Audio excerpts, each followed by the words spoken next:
Happy holidays, everyone. We hope you had a wonderful time celebrating with family and friends wherever this podcast finds your ears. We are happy to be back with our good friend, Tyler West. Doesn't matter if you got Coors, Busch, Bud Light, or a local shop's IPA. All beers are welcome at Beers and Beauties, baby.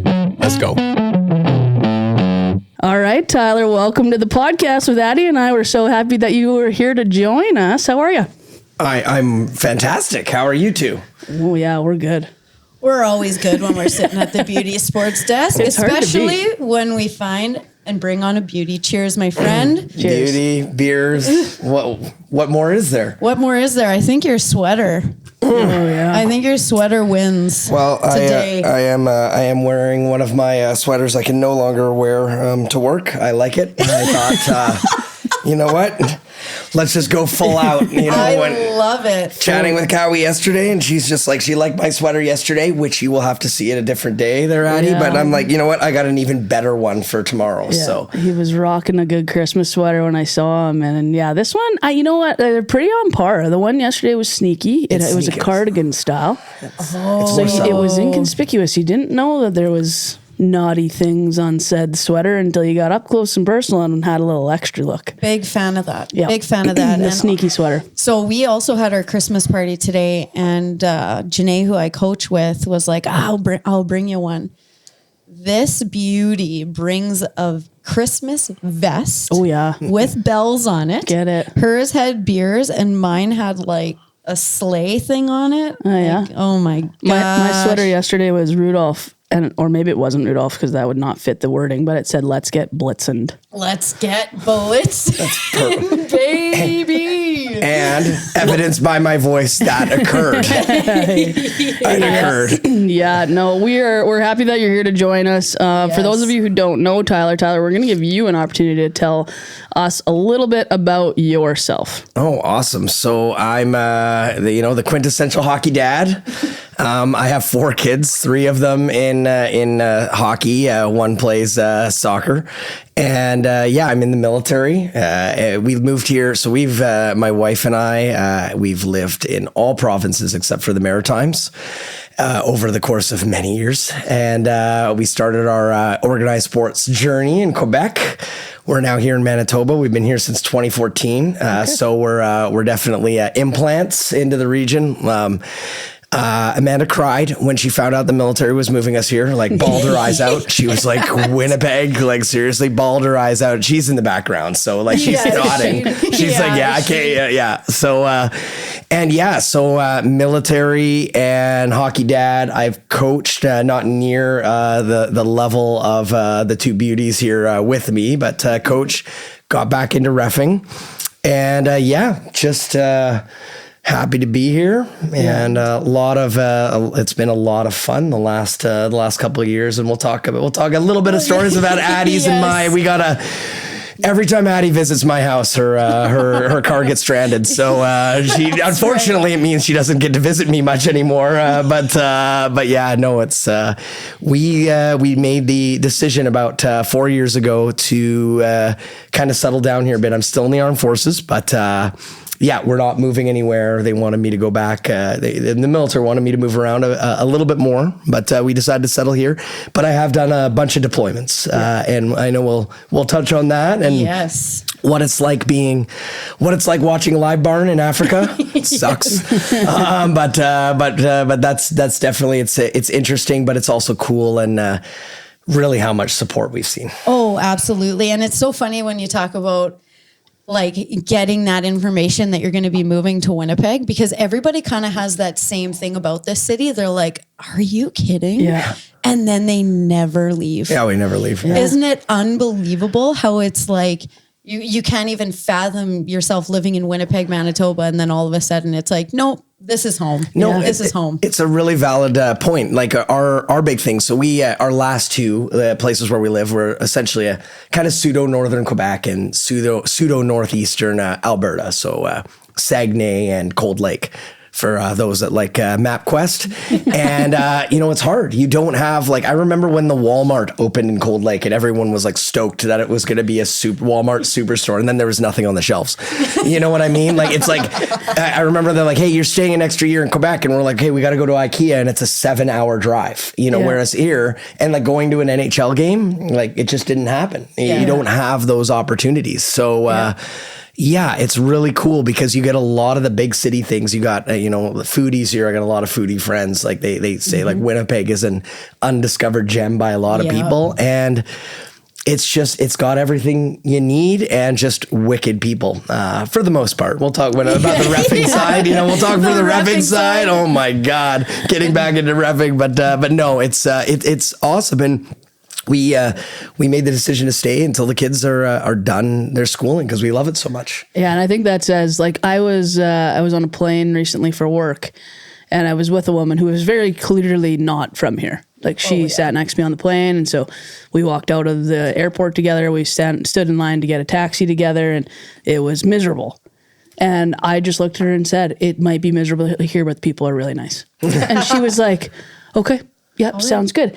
And it is true. And it is we've seen it in professional sports, mostly male sports in this city, that people don't want to come here. They're adverse to coming here.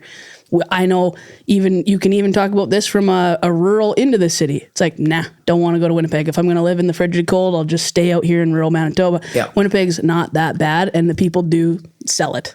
Yeah, the people sell it. And when we keep saying I don't want to say we do a disservice saying it's not that bad. It's a fun city. Yeah. As I said, we got the unique experience, especially my wife and I, of living in all the provinces, and it's fun. It's a great spot. That makes it seem like you're 107. I know, and I'm not, right? Oh, I know. I know, and then, but I spent a lot of time in the Maritimes. It'd be a fun place to stay. The only crappy thing about out there is all the games are on too late. Sunday night football at 9 p.m. That's right. I'm getting my tea and going to bed, or my 17th beer. One or the other, nothing in between. But yeah, no, it's been a great spot. So since joining the military, how many places have you lived? You've been in every province, but has there been multiple cities within a province? Has there been multiple? No, I don't believe. A little bit. So we had flight. So I'm a pilot. My wife loves this joke. How do you know a fighter pilot's in the room? He'll tell you. So. That is a great joke. Yes. So I went to Royal Military College. Any military listeners are going to roll their eyes at that one. But that's in Kingston, Ontario. So I had the Kingston, Ontario experience. And then, but in the summers, you usually go out. So I lived just outside of Quebec City in Valcartier. I did flight training just outside of here in Portage-la-Prairie. We've got Southport Airport where you see a bunch of, military pilots trying not to crash airplanes. Right. I obviously didn't, which is why I got through training. But and it's funny, we had jokes. So again, I said I had 4 kids. So my wife and I, we had 2 girls. And then I said, absolutely no more children. So we had twins. We got the boy she wanted. Again, making sure I'm not in too much trouble. But Evie's born in Moose Jaw, Saskatchewan. And that's where my the real earnest flight training starts. And then we went up to Cold Lake, Alberta, because I was selected for Jets at the point. That's where Isabel's born. And then I was posted to the fighter squadrons. We essentially have 2 fighter bases. The biggest one is in Cold Lake, Alberta. And then the second one is in Bagotville, Quebec. And then moved there. And Amanda was big when we moved there, baby big. And we moved there a month later, or a couple months later, had the twins. So we always joke around that you could always, you could track my career progression with where my children's birth certificates were. It's Moose Jaw, Cold Lake, Saguenay, Chicoutimi, Quebec. So... But yeah, so Moose Jaw, Saskatchewan for a couple of years, Cold Lake, Alberta, and then Saguenay, Quebec. Saguenay is Chicoutimi. It's a couple hours north of Quebec City. And then, but we did have summers interspersed. So Portage-la-Prairie here was one summer. I lived in Valcartier, which is just outside of Quebec City in Quebec for about 9 months, waiting flight training. So a little bit living in different areas, but not much. Yeah. Wow. Is that is that the natural progression for a fighter pilot? Is moving around and doing all those things and going to all those different training bases. Yeah, and playing beach volleyball. Yes, without a shirt on. Yeah, with Val Kilmer and Tom Cruise. Yes, yes. Unfortunately, well, it's one of the things with the military is as you move along, you typically you've got to go to another base to train. So that's kind of the progression. And then Winnipeg here, obviously, we don't typically have fighters here, so there's a major headquarters here. So I fly a desk super well now. So that's my job, and then now. Enjoying the job that I'm doing and getting to provide a bit of stability, and my lovely wife is a teacher, so I don't know, we had 4 kids crazy young, and now she teaches young age. I don't know, she tells me about her day and my eyes are this big, and I'm like rather fly in combat than do that, but it's harder to be a teacher, frankly, but no, it's been a unique experience, because even though we haven't lived in the Maritimes and haven't lived in the territories, I've got to spend a lot of time in all those locations, in all those areas. So I've got to see north of Canada, to spending months at a time in the Maritimes, Happy Valley, Goose Bay, Newfoundland, a little bit of Gander mixed in there. Happy Valley, Goose Bay. So the Newfie connection, we gotta love it. So it is a beautiful spot there, though. Oh, it's a beautiful spot there. It's fantastic, and it's. I don't think we're blessed with the country we have, and just how many unique areas there are. From we make fun of the prairies at times, but to the beautiful mountains, to the north, it is I'm sitting here, but it's a wonderful big country, and the culture just changes all across. Living in Quebec, to the Maritimers, to being from, and I'm originally from BC, so it's a great go. So did your kids' sports journey start in Quebec, or did they mostly start? Okay, started in Quebec. Yeah, I know, we could talk. Yeah, Quebec. So it was funny, because when we were in Quebec, Timbits, I don't take any of my word as gospel, but I think it's all subsidized. So we paid $50, and it was 4 ice times a week. Whoa! For $50 for Timbits. We moved here, and they're like $220 registration fees. We're like, well, that's a bit expensive. And then we joined the team. They're like, we want $700 in team fees, and I was like, what? What's happening? My daughter wanted to be a figure skater. Figure skating for 3 months was $400. So I was like, you're playing hockey. Here's your stick. Go shoot some pucks. That's the soccer player now. Shit. I remember coaching, so embarrassing. We're in the middle of a game, it's Timbits, but it's like 4-4, still full ice before they had the new unit. She's doing pirouettes in center ice. The play's just going back and forth, and I'm the coach on the bench. I'm like, that's my kid. Good job, Isabel. Fantastic soccer player, but she found her path. It wasn't hockey. It wasn't hockey, but it's so we started in Quebec. And then moved here, and I'll never forget the move here. And Evie, we didn't, the way the military moves work, the military does a great job with the planning of the moves and that, but ours was a little bit last minute for the season, so didn't really have any camps or anything like that. So Evie jumped, this was just pre the chill, right before the chill was introduced to St. Vital, and jumped on the ice in a co-ed camp, very unhappy. And she, literally, I thought she was going to quit hockey at that point there. And it was that's one of the other opportunities we talk about Winnipeg is having those female leagues and that, and how important it is. Proud dad, we can brag about our kids, but I think Winnipeg and that not being a co-ed, having that option to play with friends and in an all-female group is a huge aspect of why she's the player she is today. She may have quit, and she was so unhappy with boys she didn't know, and that moving to a new place, as a military member, uprooted them, and that was a huge decision in our future as a family. When do we want to move to Cold Lake? And that, when I phoned up the association, they're like, no, we don't have girls. It's going to have to be back to co-ed. And again, there's a lot of experience here playing with the boys and that. But I think for Evie when she was young, it was great that Winnipeg afforded that opportunity. There are so many, sorry, Cowie, but there's so many different personal stories that I can think of that resonates with Evie in that situation of, I think that there's been a lot of girls teetering back and forth at that young age. And we talk about how important it is for girls 10 and under to truly feel that sense of connection and community within sport, because then it becomes their safe place, then they grow with it. And I agree. I'm having that opportunity for girls to play all girls sports at a young age is huge. Oh yeah, no, I was going to say, I think it's kudos to you guys for having the thought of phone ahead. That's right. You know, like, okay, this, and I get, I'm not a parent myself. We've got little people that we love in our life, like Harry and our nieces and nephews and stuff like that. But the wherewithal to phone ahead and say, hey, if we're going to do this, we got to check all the boxes, not just these 2 or 3, right? And was hockey sport number one? Like, was there ever a point where you're like, she's looks like a no here? Well, yes. Well, hey, listen, we're all biased to our kids, and I think a lot of your listeners are gonna say the same thing. You're all biased to your kid. It's a big, again, going back to the Winnipeg and the opportunities it afforded. We lived in, like, I feel like someone from Cold Lake, Alberta is going to listen to your podcast and be like, that asshole keeps saying Cold Lake, Alberta sucks. It does. But it's the opportunities you can afford to your kids as a whole. Evie's hockey was huge on that. But then I went down to Isabel out of a fluke. She joined Bonnie Vital Soccer. I kid you not. It was our neighbor. Our neighbor called us up. Huge soccer fan, huge soccer players. Their kids have all done soccer. The father played high level. And she called us up. She's like, I'm getting Isabel for Bonnie Vital tryouts. What is that? Yeah.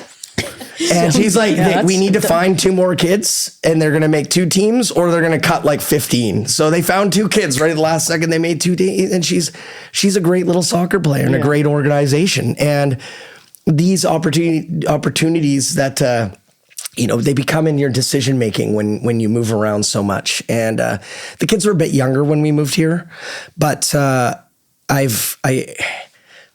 got to witness a lot of families that struggled moving to a new location and that. And it's one of those things where we just said, you know what, we can make some changes. I won't get promoted 15 more times, but the family's stable. And as I said, Amanda, my wife, followed me around and was essentially a stay-at-home mom with way too many children. They were 4 under 3 when they were born. Like, you could only do it with multiples. It was awesome, and I was it was awesome. It's like we don't even remember those days. We look at photos and we were so tired. We're like, I don't have any recollection of that year. Yeah.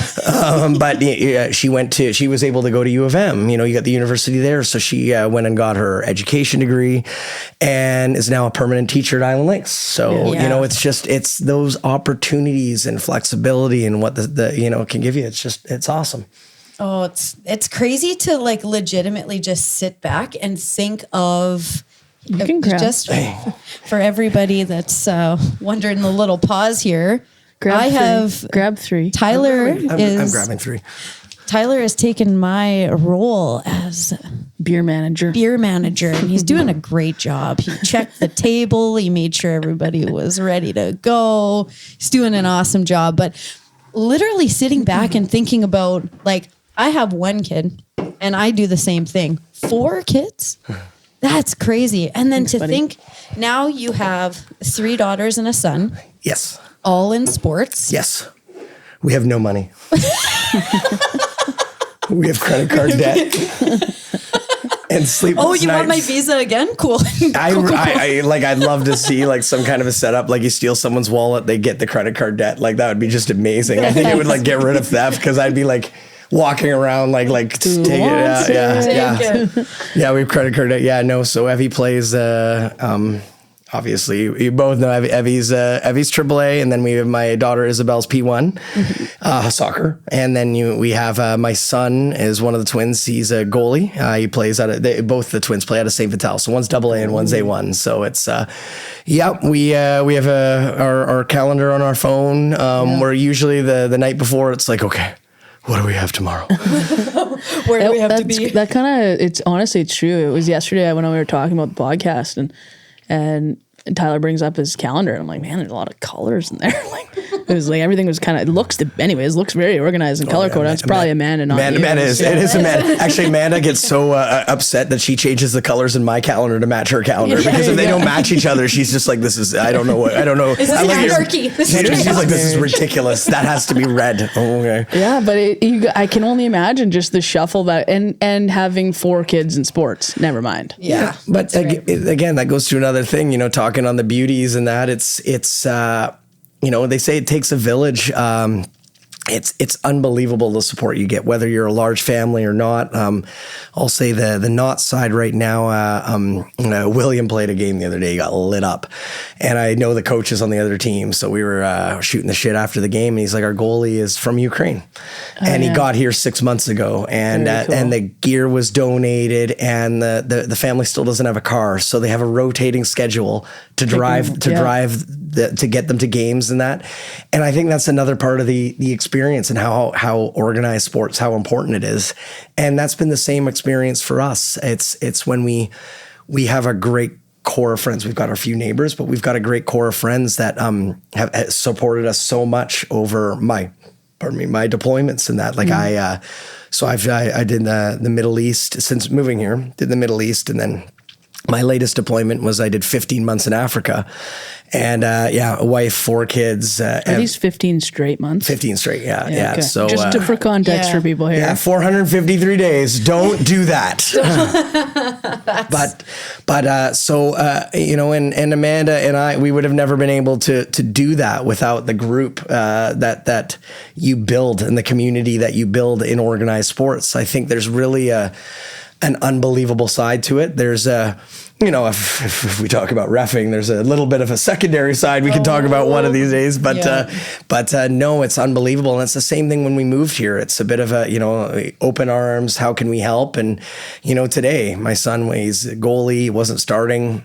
Hey, the game's at Seven Oaks. Can anyone take him? And the other goalie's like, his dad is like, I got him. So the goalie's driving up there. Apparently they had an experience. Parents kicked out. Like a great day. Wild. But William never calls me. And he's like, Dad, I got to tell you about the game. I'm like, okay, what happened? He's like, I'll tell you when I get home. And he hangs up on me. So, That's the best. Classic. 12. Never called me before in my life. He calls me. I'm like all excited. And he's like, it was amazing. Excited or panicking. Yeah. And then he gets really home. Good or really bad. Yeah, and he calls me up. He's like, yeah, there's a 5-minute major and a parent was thrown out. I'm like, what else happened? Oh, that's it. And he walks out. And he walks away. That's it, Dad. Bye. Yeah, that's it. But no, the community aspect, from the, Ukrainian family story to, our support. We had, I know Evie's gone on a couple tournaments away without us. It's, and not in the AAA program where they have that built in. I mean, with the parent program and to who can get them to and from and that kind of thing. So it's huge. When we're talking about me talking on this podcast, that's a huge thing that it brings into any child. But it's been awesome. The opportunity of the female sports and that here in Winnipeg has been huge for the family for sure. Oh, that's so awesome. And there's so many different avenues we want to take with picking your brain on today. But one, because you mentioned it up with your deployments, how is that like supporting your kids from far away within sports and keeping up to date with all those different things? Because the one thing I will give you credit for, and what I've heard from Evie, every time I heard from Evie when you were away, she was like, oh yeah, and my dad was telling me this, my dad was this, like, it was like you were there. And so that's one thing that I wanted to first give you props for, because that's unbelievable. And second, like what does that look like from your perspective? Well, I think, whether we watch movies or whatnot, times have changed. The internet and FaceTime is unbelievable. It does make it feel like you're obviously away, but it really closes that gap, right? And then that's a huge aspect of that. So we would find times to FaceTime a bunch in order to stay connected. I got to give props to Amanda. Amanda would try to sometimes, if we couldn't FaceTime because the rink was terrible, the signal was terrible, she would give me a text play-by-play. And I kind of would understand what was going on because Amanda didn't play hockey. I like to this day, she's like, what does icing mean again? Like you've watched kids for like a decade. It's fine. It means this. But no, you have the technology is a huge thing. Mm-hmm. But I will say again, you get those parent volunteers side. So you got on the Vic side, we have a very, very another dad that was amazing, and he recorded everything, and he finally at one point was like, I'm live streaming it so Tyler can watch. So 2:00 in the morning in Africa, there I am watching the game. So the time, of course, the time change. The time change, honestly, that was the hardest part, because sometimes they'd be playing in the middle of the night, especially. So, I got most of my time Africa. I got a couple deployments that involve the Middle East and that, and it's, the time change is huge. Yeah. In the Middle Eastern deployment, it worked out in the sense that I actually worked swing shift, which was North America time. So it was like I worked in North America, which is awesome. That helps. But yeah, the Africa was it was tough. It was tough, but great family support. And again, I think technology. I can't imagine, and I know we've discussed it as a family, how it would be like writing letters, and you find out 2 weeks later, what happened in that. So technology huge, and again, it's the volunteers around things. It was a lot of fun. The coach, I remember the coach the odd time would fire me a text message, not much, but it would be nice to hear, hear everyone, hey, had a wicked game. She got player of the game. I'm sure you already heard, yada, yada, yada. But I think that the times I deployed while my kids were in organized sports, they did a really good job of networking that way.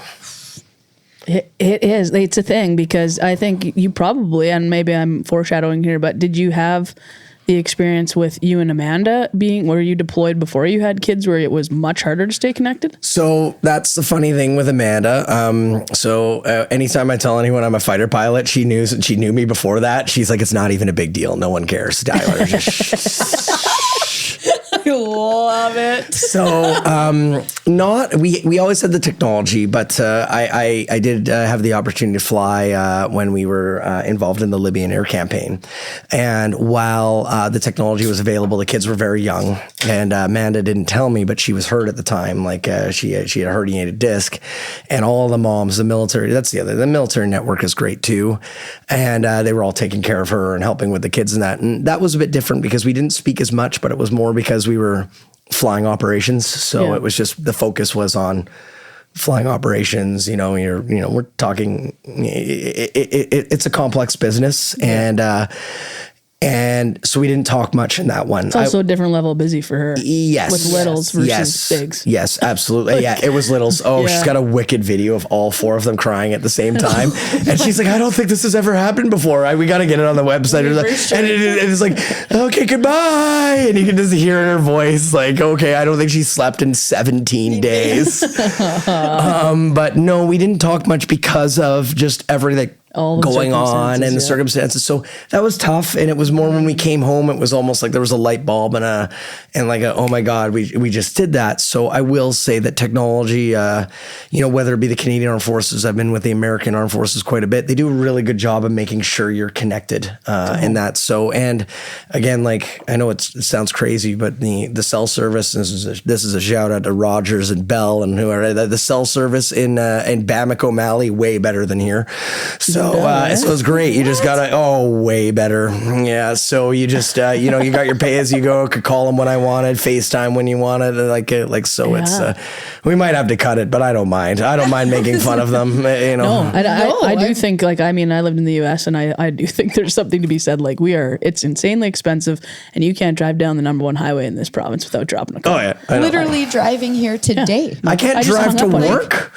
I drive to work. I'm like, okay, goodbye. It's almost like the Canadian highway. Sorry, totally. When you cross the border from the US to Canada, and then it's like, that's why maps in the US are black when they teach it. Just this black zone. 4 lanes, 2 lanes, no cell service. Welcome to Canada. Welcome to the abyss. Tyler, talk to us about, I really appreciate the perspective of community, because I think I've talked about that before. We've talked about it before, of like what sports can do and having that community connection. But talk to us about when you're deployed, what's your interaction with sports beyond sports and your kids? is the camaraderie with your fellow armed forces mates? Are you watching sports? Is there local sports you interact with? What does that look like when you're deployed? That's a great question. So I'm gonna answer it a few fold, if you will. So first off is usually when I'm deployed, and I know this sounds a bit odd, the NHL kind of falls out. You got work and that. So, but if you're with the Americans, the NFL does not fall out. They do a really good job. You got the games on the weekends, so you still get to see that. But camaraderie, I'm going to say on a couple sides. I think Canada, there's a lot of videos of when we were in Afghanistan and that. I think, you see playing road hockey and that kind of thing. I think there's a lot of activities there. My deployments didn't really have that experience. But the one thing I will say, and kind of I circle back to the kids sports, if you will, but for a couple of years, I tried to pull Addie out on this, but I played in low level Dakota hockey. I could have been at least Div 11, but we were Div 15. And but the name of the team is League Minimum, which is just epically awesome for the guys that started that team. But the big thing is that group was another support structure. So I'd be overseas. I remember when I was overseas and Amanda was like, I really want to plant shrubs in the yard, or they're actually vines in the yard. I can't do it. I text the team. They're there the next day. The 15 of them showed up. One showed up with like 2 cases of beer. They bought the shrubs, got it all together and put it in there for her. So activities overseas. When you're overseas, you're busy. There's no real weekends. The days kind of blend together. So you, from a sports aspect, my big thing was just keeping up with the kids. When you had time and that. But that sense of community back at home, and I know many people that have that same kind of setup, and that was awesome. The support is awesome. That shrub story is maybe the coolest. Vines. Sorry, it was vines. No, I messed up. It wasn't shrubs. Vines. That is the shout out to your team. That is the nicest thing. To League Minimum. Let's go. League Minimum and a tree and the tree and they put the river, some river rock. It's awesome. Wow. But that's unbelievable. And you know what? You could probably get 200 guys. But you think about it. How many we've shoveled gravel? I've laid. You do it. It's just your teammate. You just do it. Like we've planted grass, we've shoveled gravel, we've laid bricks, we've built decks, we've done all those things with our hockey buddies because that's just what you do. It's just what you do, and it's so true on the sense of like community and the sense of connection you get through sport. Like we sit here every week and we talk sports, but under it all, we always are trying to portray the fact of what sports actually does. And what it does is actually connect people. And the common aspect of everybody is sports. But you learn about all people's lives. You learn about whatever, because you're right. Buddy has made a pool this year and they said, hey man, we need to shovel rock. And we're like, well, looks like we're shoveling rock today. It's just what you do because you're a part of sport. So with getting more girls into sport, all that can do is increase that sense of community. Yeah, absolutely. Right? Yeah, entirely. I also appreciate the perspective of I didn't really think about it in terms of U.S. versus Canadian Armed Forces and the difference that sports would play, because that's so true. NFL is a thing of its own, right? And it is like entirely different there culturally. Like I lived through that even when you talk about high school and college sports there versus here. Yeah. It's hard. We've talked about it's really hard to follow U sports. It's really easy to follow NCAA. Oh yeah. And so that I never even would have thought about the differences culturally between like this seemingly borderless country in a way, right? Yep. But entirely different. Oh yeah, like I was I can't remember the year exactly, probably 2015. I want to say I was in the Middle East on an American base, and American Thanksgiving, and they had that, and I'm telling you the NFL games were being played, the cameras were there to do the shout out to their deployed members and that, and it's just a different a different thing there. And I know in some of our huge deployments there overseas, the Canadian Armed Forces did a really good job too. And I don't know if that's I try to toe the line of how much talking about the Canadian Armed Forces, because I'm here as a private citizen in that, but the Americans, they do a great job. They have their own TV network, and the games are played, and it was awesome. You know, you're there. The only difference is the time zone. Yeah. So the games were late. The early, the 11 o'clock in the morning game was 5 p.m. Or 6 p.m. But it's a huge thing, and it doesn't matter the sport. It brings people together. Well, and it's so even Texas just won NCAA women's volleyball, and when we talk about the support that's surrounding, because there's always this conversation of the support of men's sports and the support of women's sports and all of that kind of stuff we've talked about 1,000 times. But they had a video of these volleyball players coming into the arena. Thousands. Oh yeah. Thousands of people there to watch Texas and Louisville. And I'm like, how could you look at that and say that it's not valued the same? Well, it's like, you know what I mean? It's funny too, because we have this sweeping statement that exists about women's sports, right? It's we here culturally and by geography associate a lot of it to hockey. Yeah. And it's so legs. It's so legs. And so as a sweeping statement, I'm not sure it is a sweeping statement, because you look at NCAA sports, if you look at fastball, like there are sections, the WNBA, like you can't argue, European soccer, like you can't argue with some of these places and the support that exists.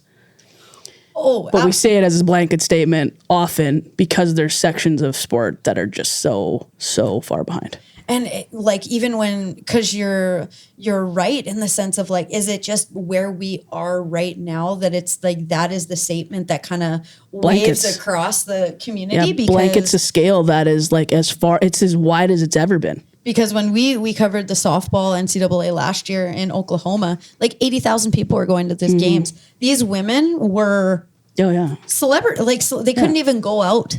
People were following them around. It was awesome. Yeah. And then you see like March Madness was in Minneapolis last year. Sold out. $1,000 for the upper deck. We tried to get there, and we're like, well. Maybe next year. maybe we'll get on it a little bit earlier. Everything's kind of last minute. Last minute. We should really go. The game starts in 6 hours. If we start driving now real quick border crossing, we still can't make it. Okay. But I do think it is a fun time to, like, as a dad, as a parent, to have kids who are enjoying their time in sports, because it is a really fun, when you look around, the growth, it's like daily. Absolutely. And I think, you look at some of these, like I'll focus on the women's sports side, having 3 daughters and being at the Beauties podcast, but you kind of cross your fingers is the, what are the hockey leagues going to be doing for the women's side? Like you're looking at that, and 20 years ago, that wouldn't have even been a thought on my head. And now being so invested, and you just want to see, we're all biased, and yet we want to all see success for our kids. And I feel like we're on a cusp for some of these things. We've obviously seen, in the media what the WNBA can generate. Our female national soccer team and that, and it's just like we're almost there for a couple other things. I'd love to hear a big announcement that, for a national female league for hockey, and that kind of original 6, right? An original 6 cool? Tied to the NHL owner. It's something, whatever. I'm just spitballing, but you're kind of sitting there at that age, and I know. You all didn't. It was like that is a dream on the horizon that we can barely see. But for me as a father right now, it feels like it's there. It feels like it's coming. And it is. Like when you look, it is. It really does. And it's like you search online, you see who's investing what, and you're like, you think it's coming, but it's just you cross your fingers and you just. It's just that opportunity in that. And I think it's from Pat Burns' book. It was years ago that it says all roads lead to beer league. And you know what?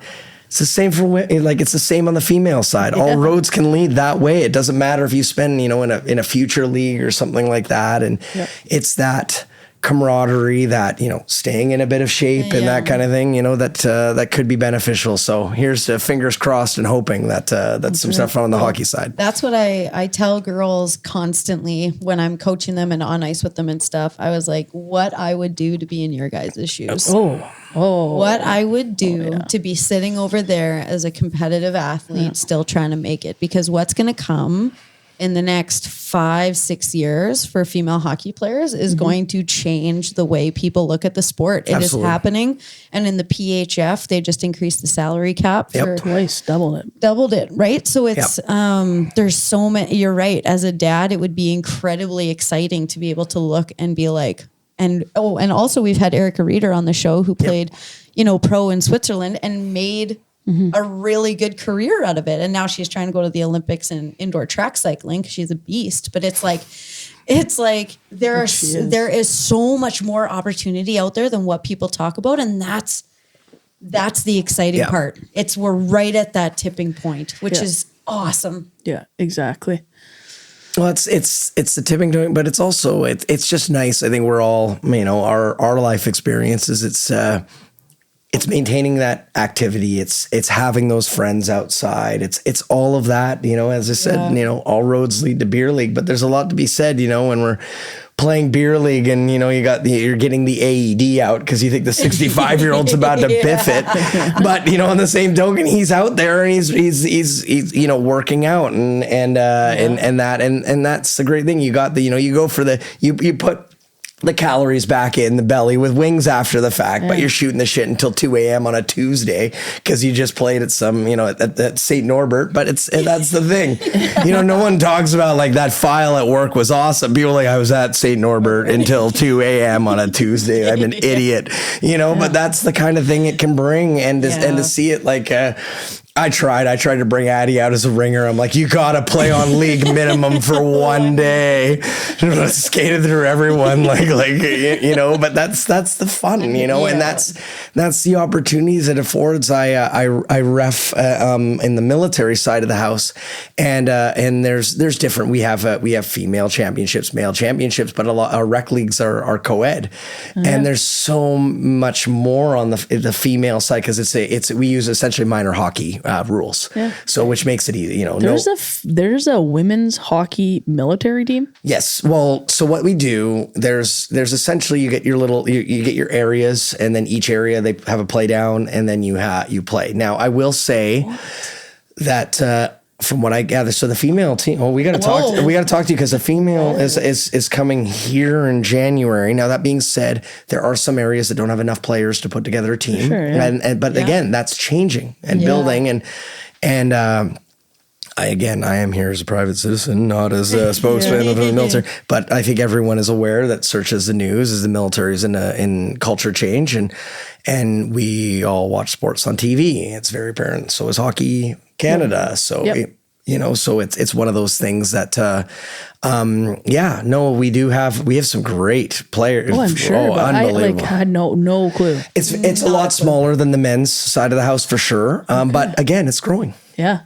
No, that's kidding. Crazy. And they're coming here. January, we'll figure something out. So actually, absolutely. Yeah, that would be unbelievable. Yeah, that is super fun. And I'm probably reffing it, so I'll fuck something up and you can make fun of it. So I'm lining it. Because I do think and this is the other part too, right? We've talked about this. Like we had a couple moms on the podcast a while ago, and that was their thing. Like they're still playing. And that's an important message. Yeah. That you don't need to be your 15-year-old kid who's just getting into AAA. You can be a 40-year-old and just love to play because that's what sports is for. That's right. But a military, I am just blown away by that. I had no idea. Yeah, and again, I'd have to get a few, but they have the championships here in Winnipeg, championships, if I will, but they do regional playdowns and that. Yeah. As I said, I know that there's a bit of numbers lacking, but it's there. It's there, and it's very cool. It's awesome. And as I said, in the rec league, it's more and more and more on the co-ed side, and it's just going to continue. So to the chagrin of probably Ringette, but it's just going to continue that there's more and more female players kicking around. We might have to cut that, eh? We can't make fun of Ringette. Yes, we can. Yes, we can. Well, I don't mind. We can fucking keep it. None of my kids playing Ringette. I could go bombs too. I could go for days on ring at. Yeah, and how many more Olympians we could have if we? No, anyway, it's fine. I make jokes. I make jokes. But hey, but they're out in a community playing sports. Right. Life is good. But that being said, hockey. Yeah, no, I could. That's one topic where it's like how many minutes we got, because I could go on forever about that. So we got refilled here real quick. And before we kind of start to wrap this up, Tyler, we did want to talk to you because you do have daughters and a son. And one of the things that we love asking parents when they're on the show is the progression for your kids throughout minor sports. Like, was it different for your daughter or son? Was it similar experiences? What was your experience putting your kids through sports?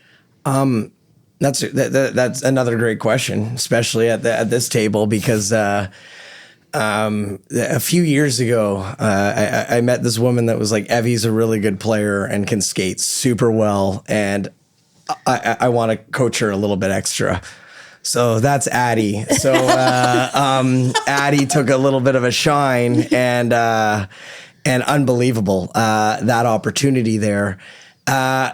I'm probably going to be the reverse of what you hear a lot. And again, with Winnipeg and having the female leadership is, and again, I am not taking anything away from, I've coached female teams as a man in that, but having the female leadership in a city like Winnipeg, and I'm sure it's the same in a place like Calgary and Edmonton, but having that, it's such a big deal to them. So it's from what Evie and from what Olivia have told me, like my daughter Olivia is with AA Vix with Janelle, this year. So Janelle and Katie and that, and again, a female coaching staff. It's unbelievable for their development to see and to see that, and the opportunities through the programs. Like, there's always opportunities if you got money, right? Right in these big cities. But my son is a goaltender, so I would say it's a little bit different in his side there. But honestly, it's the opportunities that have been affronted. My female children has been epic. It's been awesome. No complaints. It's almost been a little bit harder on the boys' side with some of the politics and that kind of thing, which I hope we don't have to cut, but we might have to cut. No. No, I don't think that's news. Everyone knows that everyone politics goes exists through the politics. And you know what? Sure. Politics aside, we live in an association that has got a ton of wicked goaltenders. So it's a weird position. You can go out there one day, not shine, but no, I truly do think that we've seen a lot of great opportunities. That being said, we spoke earlier in the show about Cold Lake. Yep. If I had moved, would we have had the same opportunity? I don't think so, honestly. And I think that's one of the reasons why you have some of these preparatory schools and programs and that, because they can afford opportunities to those that just happen to live. Yep. We've all heard Carey Price's story, living very remote. And I'm sure there are great players that live remote that just don't have the opportunity. So I would submit that Winnipeg has got a lot of opportunities on that side of the house. And we've been lucky at the strong female coaching staff. It's, again, doesn't take anything away from the men and parents that donate their time, really volunteer their time, I should say.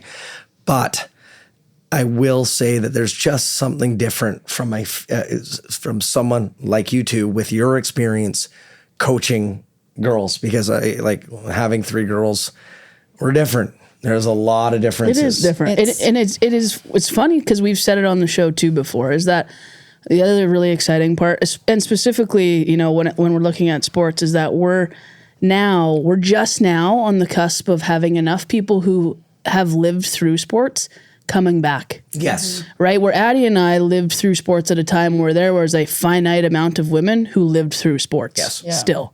And now we're seeing an entire generation, and it is Addie and I's generation. Yeah. That are now coming back and getting more involved back into sports, right? And it's entirely changes the landscape from where you and I grew up. Yeah. And it's one of the conversations that we've had talked about with a ton of people, because we acknowledge and 100% appreciate the fact that women's hockey specifically would not be where it is without dad coaches, but that next piece, that next transition, it truly is female coaches that have gone through it coming back, because they can feel very personal what these girls are going through. Like, I'm coaching girls right now, AAA. Evie plays AAA. You've been a part of the AAA world forever. Those girls feel what it's like to be going through those things. And for a coach to be able to resonate with them and understand and sympathize and know specifically their journey, it's like, that's what you want.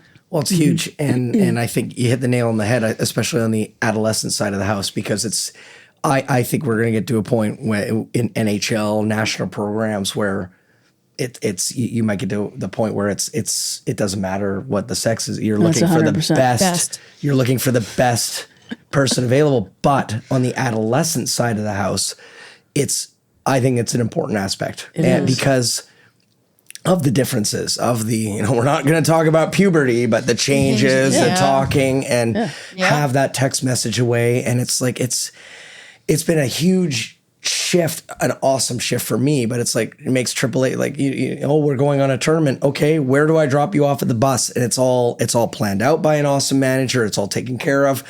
She has her debit card. That's it. There's no, what do I need to do? You almost, it's almost like you miss them because you see them for like 10 seconds. You're like, you played well. Okay, I got to go. I have a boost of juice. Like that's it. You know what I mean? I almost sent her with only her debit card to the United States. That would have been awesome. that would have been great. Awesome. She's like, it's like 11 o'clock at night the day before she goes. She's like, does my debit card work in the States? I'm like, no, it doesn't. I'm going to the bank machine. I know the coach. She'd have been okay. Yeah, it would have been fine. It would have been fine. Although then it would have been like, you owe me this plus interest at 49. No, I'm just kidding. Rightly so. Yeah. Like idiot dad. But anyway, no. But it's we're at a cusp of that, and I think the professional side, that interchangeability, like we're starting to see, and I think this is going to leak over, and I think we got a few more minutes, but it's going to leak over on the officiating side. One of the things. So. I officiated for years as a teenager, getting back into it, and I love it. And but I'm doing like female hockey, and the female referee is few and far between, and it's even fewer and far between the ones that are willing to put on the red stripes. Yep. And that's so coaching side is one aspect. I think you got the officiating side is another aspect. And remember when I made the joke earlier on about like there are two sides to hockey parents, how amazing they are. They can be amazing and then awful. And they can be less than, Yeah, and it's the officiating side is such a key thing, and it's awesome to see when they're doing the under 18 tournament, female tournament. It's all female officials. We just went to a tournament in Wilcox, and all female officials. They brought them in from all over Western Canada. Although I think Ashley has some words about we probably have to cut that. But it's just improving officials and having the female official side. It's key. And I'm even gonna double down on that, because one of the key aspects of when you are being officiated by, I'm gonna generalize a little bit, older men who have lived their whole lives hearing women don't hit. Yeah. Women don't hit. As soon as somebody makes shoulder to shoulder contact, or there's a noise, as soon as there's a bang, as soon as there's there's shoulder to shoulder, or that high school boy that's also starting to get into it. I'm just saying boys right now because they've heard forever that girls don't hit and they've never played. Yeah. Right? To play and know. That's the biggest myth of all time. We're actually ruthless. We hit constantly. And angling, you have to come in and make body contact. Well, it's literally a taught skill, but for some reason there's so it's like, okay, girls, this is the reffing we got today. And so I think, to go off your point a little bit more, in the sense too of the more women we can encourage to get back into reffing and not telling them all the horrible stories, because that's why I laughed so hard when somebody tried to get me into coaching like way back in the day. I was like, well, what does this kind of entail? They're like, 200 hours of thankless work and everybody hates you at the end of it. It's true.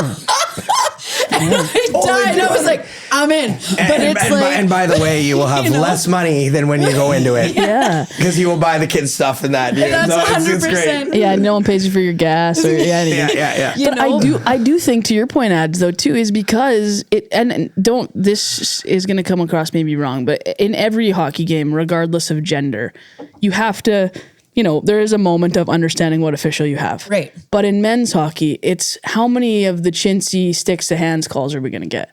In girls hockey, it entirely changes the way you play the game. Mm-hmm. If a ref is calling every body contact, now it entirely changes the whole thing. Now it's a way more passive, stick swinging, garbage game that we shouldn't have to play, right? And so yes, every hockey player has to understand what referee they have, but having referees who tighten up that much on a women's game completely changes it. And on the flip side of it, when they don't tighten up the game, the girls are like, free for all. Let's go. Yeah. And I'm like, oh no. So it's like there needs to be more that consistency. Yeah. And I think you hit the nail on the head. Like, so the big thing is the standard, right? And the standard of body contact. You both have said body contact, and that's the thing. I think there's an understanding piece in body contact, because body contact's awesome. Yeah. And you can do body contact in U9. Like when you do it correctly, you can do it right. And that's the thing. Yeah, the boards and glass might do a little bit of this. It doesn't mean you had an open ice hit. That's right. No one's Scott Stevensing anymore. This is not Rock'em Sock'em 85. But I completely agree with you. And it's when I got back into it, just watching Evie and coaching, and William's a goalie. So if he gets hit, he's either pulling a Bennington or just you know what I mean. So, but it's like very happy with the body contact. And I get coaches like, you're letting him go, and it's like it's they want to. If it's you're safe and effective, it is a huge thing. And let's be honest, female hockey is amazing at one thing. When you take away that body contact, it gets sticky. Sticky with a capital stick, because you got nothing else. So then all of a sudden you're like, that's a slash. That's a slash. Well, of course it is, asshole, because they can't do anything else. That's right. You bump each other. So I do love the officiating side, and I think part of it is the game has. I was talking to a couple of really experienced people, and when I say really experienced, this one individual, we're CFL level ref, umpire high level, and then hockey. And he's like, the game has gotten so much better over the last 20 years. Like when you talk to different individuals that coach in youth sports and that, they say, especially the female game, but the game in general, I think we can agree, has just astronomically changed and just got better, right? Right. How much has the officials changed in the last 20 years? Yeah, not enough. A lot of the officials, they quit because they got like, I know a 14-year-old girl that had a dad say, I should punch you in the face. That's the messy side of hockey, and she was head manning, good official, very good official, and learning, and like hockey, Manitoba, Hockey Canada, like, we're going to push this individual to a higher level. And then she's got a grown man saying, I want to punch you in the face. Yep. Yeah. And that's the side, you know what I mean? So then they're like, and then people are like, oh, well, the officiating's terrible. We have terrible officiating. Or we have the same guy that gives 17 gross misconducts a game. It's like, well, because he's the only one willing to put up with it. You know what I mean? So there's a bit of an aspect to this and how we can do better. I had a great experience on Thank the Stripes weekend. It was it's probably, since I got back into officiating, one of the funnest things I've done. If we have time at the end, I'll tell that story. But I think it all goes back into, we start officials now 12, 13, 14. When they get into it, it's officially 12 now, Hockey Canada. Oh, wow. For U9, my son started this weekend. Started reffing, and he's like, this is amazing. And in my head, I'm like, we're making jokes with the other one. This is amazing until parents and coaches yell at you. You know what I mean? And it's just, I get it. It's an intense game. It's a fun game. I was yelled at 57 times today. Don't check the schedule to see who I was reffing today, but I wanted to I didn't want to throw the coach out as much as I just wanted to choke him to death. But it's that play on things. I get it. It's an intense game, but we gotta be supportive as well, because it makes the game. And when we talk about body contact, if we enable these young refs and that start young, these young female refs, like who as a 14-year-old girl wants to have a dad saying they're going to punch him in the face? Is she gonna? Maybe not. My first reffing experience 25 years ago, no, it was probably 23 years ago, was exactly the same. I was in Souris, Manitoba, reffing little kids, and got yelled at by a grown-ass man. Yeah. But me at that age said, have a nice walk. Yeah. That's not that's everyone has your unusual. fortitude. 100%. You know, That that's is the super thing. unusual for any. Yeah, and so that's the difference in the experience. If I may say, my son, I obviously love him to death.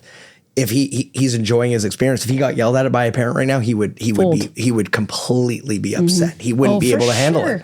Yeah. And you know what? Like I saw one report go up, and I won't say details, but it's literally like an individual on the suspension committee was like, this shouldn't be a suspension. This should be a police report.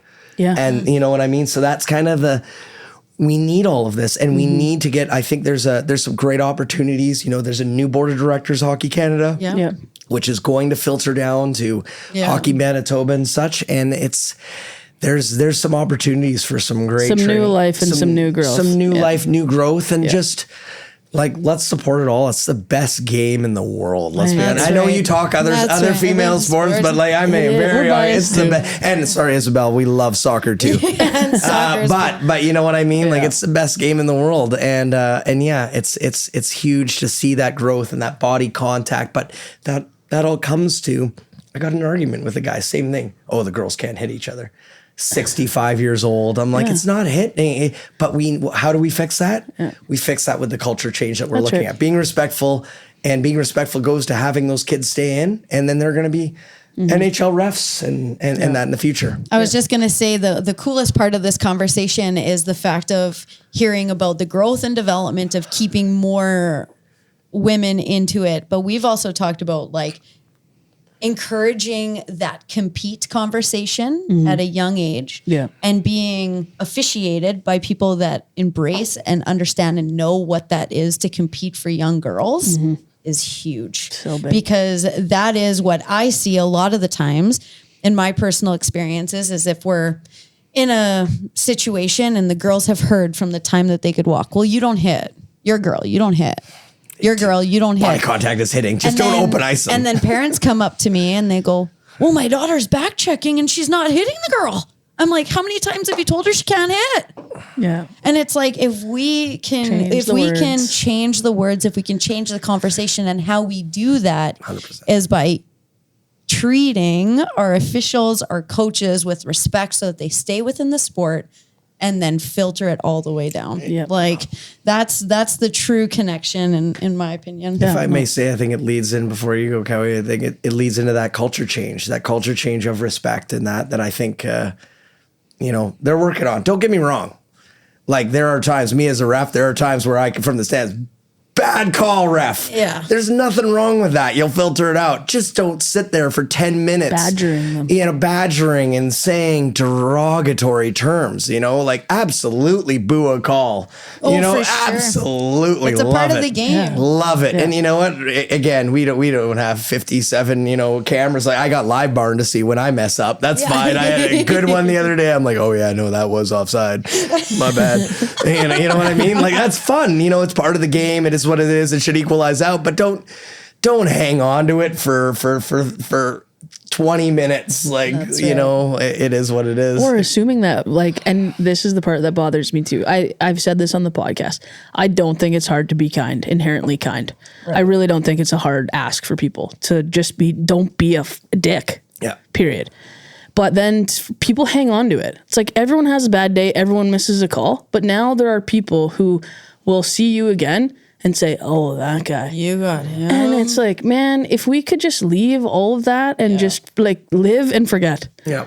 Right? Well, and I think we forget too is that there's a development side of the ref too. They're learning. They're human. I was mentoring at 8 a.m. yesterday at Notre Dame, which is 25 minutes from my house. That was awesome.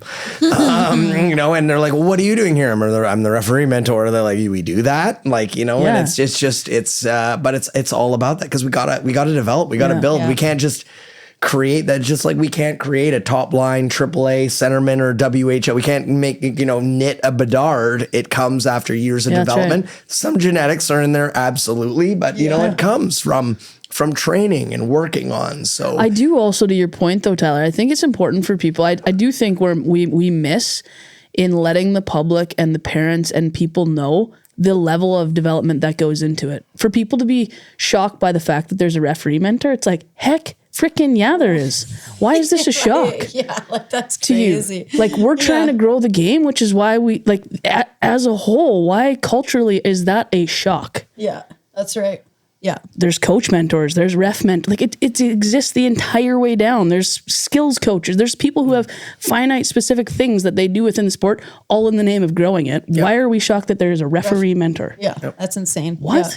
I totally agree with you. Oh yeah. It's crazy. And again, it's like I've got to do a lot, and on the referee side, again, I'm back into it in the last couple of years, but it's not a lot of females. I ref with a bunch of very good female refs, but that's another aspect we need to grow, especially being here on Beauties, talking about that. And it's key. Don't get me wrong.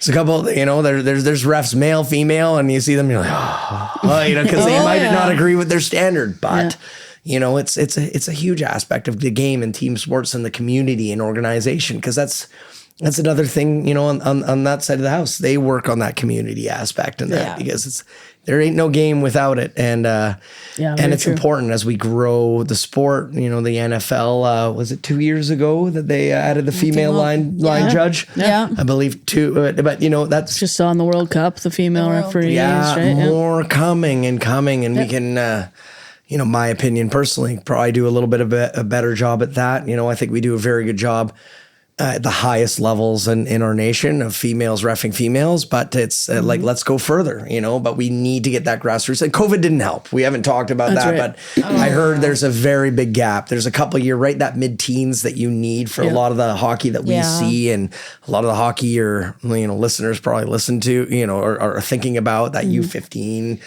AA, that kind of thing. But it's tough. COVID did create that vacuum. So let's facilitate and fix it. But it's an interesting conversation. It's a fun conversation because it's all about the game and growing the sport. We're gonna get some refs on here soon. That's right. We are going to get some refs here. And what I just want to say, what you said one more time, is there ain't games without them. Yep. There ain't games without them. You don't get to play and be a part of but they happen on an outdoor rink. So there can be bad games with them, but there ain't games without them. When was the last time you were thrown, Addie? It's gotta be. I bet never. I was tossed. Yeah, have you ever been tossed? I don't think I've ever been tossed. Oh, good for you. I don't think I've ever been tossed. I've been in some tips, sternly but warned one time, but I haven't been tossed. Sternly warned. I was like, there's no chance you have been. No, I've never been tossed. I've been in a couple which scrums. is fair. That's the point. We're competitive. Hey, that's 100%. And that's the part, as we said, like, again, the people think that we can hear everything from the stands. Is the boo? Like, you know what? Hey, listen, there are times where you're booing. I'm like, yeah, I fucked it. Yeah, you know what I mean? Like, it happens. Like we don't have like that. That's the thing. NHL refs have the easiest job and the hardest game because it's like, well, video will fix that. Yeah. I don't even think they report goals anymore. I think they go like, I think that was Minnesota Wild and they scored a goal. The off ice guys will figure that out. You know what I mean? Yeah, like, they don't have to. Even if they do, they're gonna get fixed. It's gonna get changed if it was wrong anyways. It's the same thing with the linesman. It's like, oh, that could have been offside. We'll let them play, and if they score, the coach will challenge. Like, my problem is I call it wrong in U13, and I got a coach like, that's bullshit. Probably was long blink stayed up to it. And then here, one last thing, because I know we're going to go over, but here's the other thing is the amount of different rules. That's a lot of people don't realize the leagues, the different rules. Like, so you go girls to boys. Yeah. Body contact versus hitting. Yeah. Then you can ref boys hockey. So I refed a back-to-back game. So boys hockey, A2 can't hit, A1 can hit. Yep. A1, you got to blow the whistle dead if it hits the goalie's face. AA, you do not. Oh, wow. A1, you can change if there's an icing. AA, you cannot. Why do we? Whoa, okay, that's a whole nother part of a podcast because that's a thing. Then this is part of what deters people. Well, this could segue in when you have the refs. So I'm just saying, like, bear with them because, like, sometimes, like, I went up to I think it was like U13 A1. I'm like, you can't change after an icing, and he's like, why not? We always can change. I'm like, you're right. You're right. Is this change around. You know what I mean? And it's like you constantly have, and then that changes your standard too, right? Which goes into now. Like, so I just talked about U13. You could have a 14-year-old boy, 14-year-old girl reffing that game. And they're thinking about this. That's what are we doing? Yeah. And I get it. We all love our kids. We all want to beak. We all want to, like, get in the game. But sometimes you're like, they can't change. That's bullshit. And the poor 14-year-old running the show. Yeah. Yeah. It's just they've ref like I put my arm up the other day because I refed A2 and then A1 for boys. A1 can hit. Beautiful hit. I put my arm up. I put it down. The coach was like, "Why did you put your arm up?" I'm like, "Oh, I thought it was for half a second. It was non-checking. It is." So I put my arm down because it's a beautiful body check. And he's like, and the coach was valid. You know what I mean? right. That's the thing. And That's right. I'm like I got life experience. and you're a also lot of allowed time. to admit you're human, right? Yeah. Like, but at your age, you know. Yeah, I At know. your life, you know. Yeah, I know. And yeah, it's just, you know, so it's a great sport, but we gotta, as a community, and I know a big thing listening to a bunch of your podcasts is that community aspect. And I think that's an aspect of the community we can bring in because, you know, you biff a call, you do this and that, you know, but it all comes down to what's the best for the kids. Yeah, that's right. And, That's right. and it's playing. It's not having parents getting thrown out. It's, you know what I mean? Like hey, a bit of booze are all good, but you know what I mean? It's because it's the best sport in the world. Yeah. I love that. That's the greatest ending. It's the greatest sport in the world. It's the greatest but we sport in do the world. love all sports. We love all sports. I love all We're- sports. I like intense Sports across the board, Yeah, but I we are don't- definitely biased here at the Beauty Sports Well, Desk. that's what we grew up knowing. Tyler, Yeah. correct that next one. But we're you going to didn't- use you that didn't next open one it. to, I'm not driving home. yeah, that's right. Yeah. Is your mom gonna get mad at me? Yeah. If I pound it? Is my mom. I love that. My mom watching the show, making sure I'm not drinking too Yeah. much. She's okay. She's gonna still die. nursing this My one. mom's gonna die when she sees that. She's still nursing it. I took over this one. Yeah. My wife is pissed. She's like, "Can we go?" Yes. And the answer is yes, Amanda. Amanda, don't you worry. Because like I just want to take this time and to first and foremost thank you for coming here, being a part of this, being a part of the movement of what beauty sports is, which is connection, community, supporting sports as a whole. Yeah. But also for what you've done for this beautiful country. Like I say it to you all the time. Thank you for your service. Thank you for your time. Thank you for being you, my friend. Well, thank you both for having me. And I know we went over the hour mark, but again, I got my call sign because I talked too much. So we knew that was going to happen. There is no time limit around There's here. no Perfect. time limit. Sorry, It's just- babe. We're staying another hour. Let's go. I'm joking. There. Like Cowie's like, holy no. No, you're good. It's No, just no. about value. And if you start to lose Yeah. value, then I'll kick you out of my house. Yeah, no, it's no. Thank you so much. It's never done a podcast before. I'm super excited to listen to my voice and be like, yep. He had a few beers the night before. It's fine. It was with Cowie and Ashley. Yeah, Life there is you go. good. Yeah. It is, just to give you a heads up, it is weird to hear your voice for the first time through speakers. We went through a little bit of a period where we're like, whoa, Not sure we're going to listen to ourselves. not I'm sure we're going to listen. My voice. It's so hard to listen to yourself, It's terrible. but I'll probably slow it to that 0.5 and listen to this podcast over 3 Yeah. hours. There you go. And be like,